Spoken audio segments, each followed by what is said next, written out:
and welcome to our first encounter with the 7th chord arpeggios. As this is a new topic, I'm going to return to the key of C major for the initial discussion before we go on to look at the other chord progressions in some more exotic keys. Not that there's anything particularly complicated to take on board here, we're simply adding one more note to the triad arpeggios that we already know, just a matter of knowing whether it's a major or minor 7th that we're adding. Indeed, in terms of fingerings, it even simplifies things somewhat, because now we have a note between the 5th and the octave. We're no longer going to hit those situations where we need to play the 5th and octave consecutively in the same fret space. The 1-4-5 progression in C major in 7th chords consists of C major 7, F major 7 and G7. So let's begin by taking a look at the C major 7 arpeggio in the open position. If we look at our open position C major 7 chord in root position, that's with the root on string 5,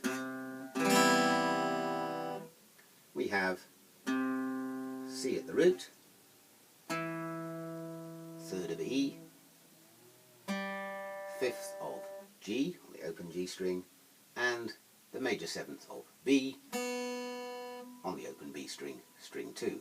So here we have more or less the whole of the arpeggio in position in the chord shape. All we need to do is replace the first finger on string 2 to complete the arpeggio with the octave C.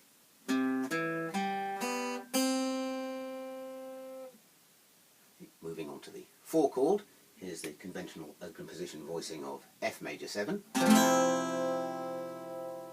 Here in second inversion with the 5th C on string 5 in the bass.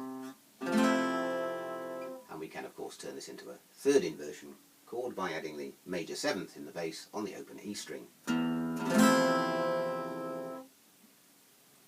But if instead we play just the top 4 strings, moving finger 3 up from string 5 to string 4,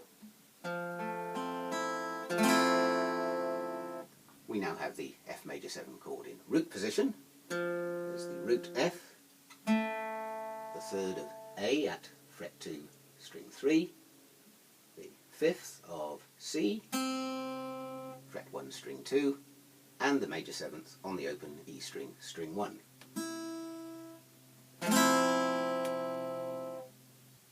So once again, all we have to do is move the first finger to fret 1 string 1 to play the octave F to complete the arpeggio.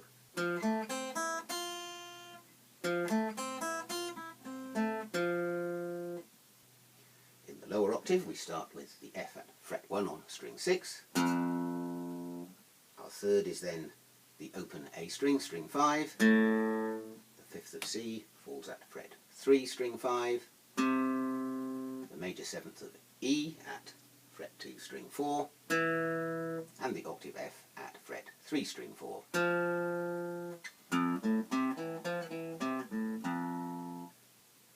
And over the full 2 octaves.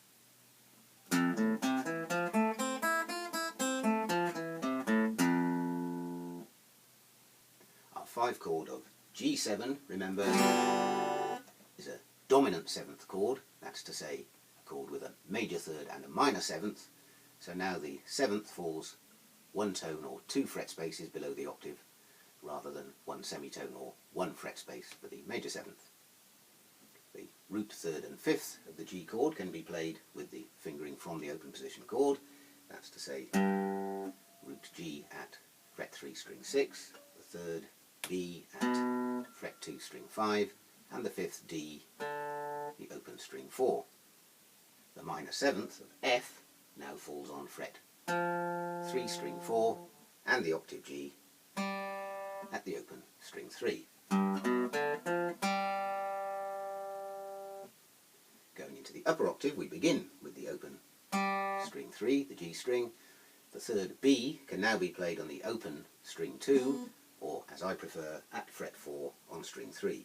The 5th of D is now fret 3 string 2. The minor 7th of F, fret 1 string 1, and the octave G, fret 3 string 1.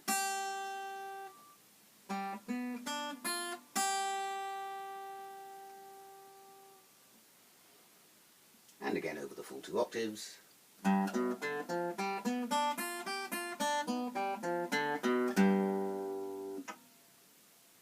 Now when we come to play the arpeggios in sequence round the chord progression, we want to think for a moment about the timing, because now in the ascending and descending forms we have 5 notes per arpeggio.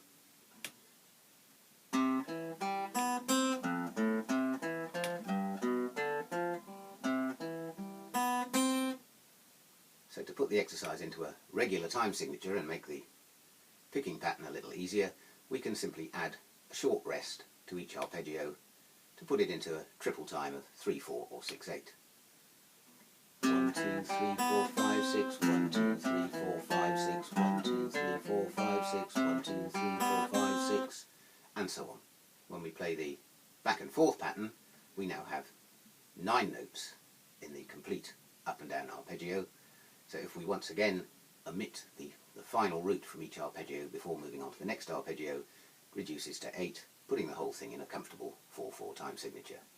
1 2 3 4 1 2 3 4 1 2 3 4 1 2 3 4 1 2 3 4 1 2 3 4 1 2 3 4 1. When moving from one arpeggio to the next, you may want to make the same fingering adjustments that we made when following this exercise in the triad arpeggios. So let's just quickly review those. Going from the C major 7 arpeggio to the F, we can use finger 2 for the octave C, freeing up finger 1 to begin the F arpeggio in the normal fingering. To get from the top F to the low G at fret 3, we can use fingers 2 and 1 in place of fingers 3 and 2 to start the G7 arpeggio. Or alternatively, we can end the F major 7 arpeggio with finger 4, leaving us free to begin the G arpeggio with finger 3. The G arpeggio in the lower octave ends with an open string, so there's no problem getting back to the C at fret 3 to begin again. The arpeggios descending, we now need to get from the C at fret 3 to the F at fret 3. This we can do either with a flattening out of the 3rd finger,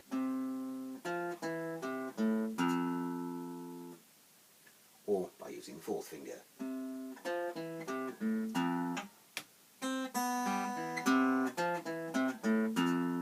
Or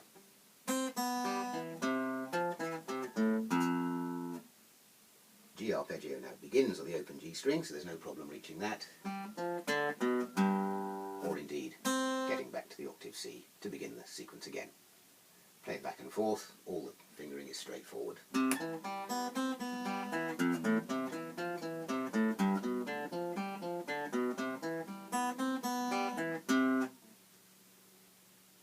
Moving the F major 7 and G7 arpeggios into the upper octave.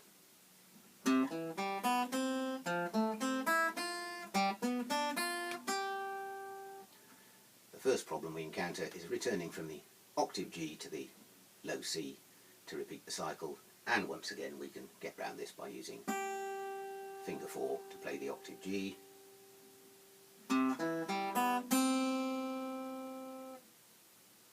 With the arpeggios descending.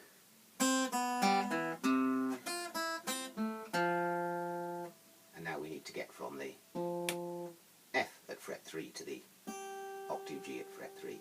And again, we can do this by using finger 4 for the octave G. Although you may well find it possible to actually play this using a flip of the 3rd finger.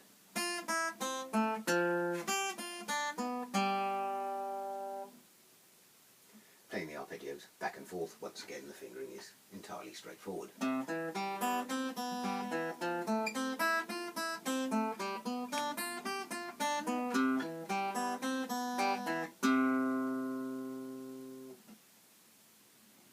I'm going to break off there and return in the next video to look at the transposable fingerings for the major 7th and dominant 7th arpeggios. So goodbye for now.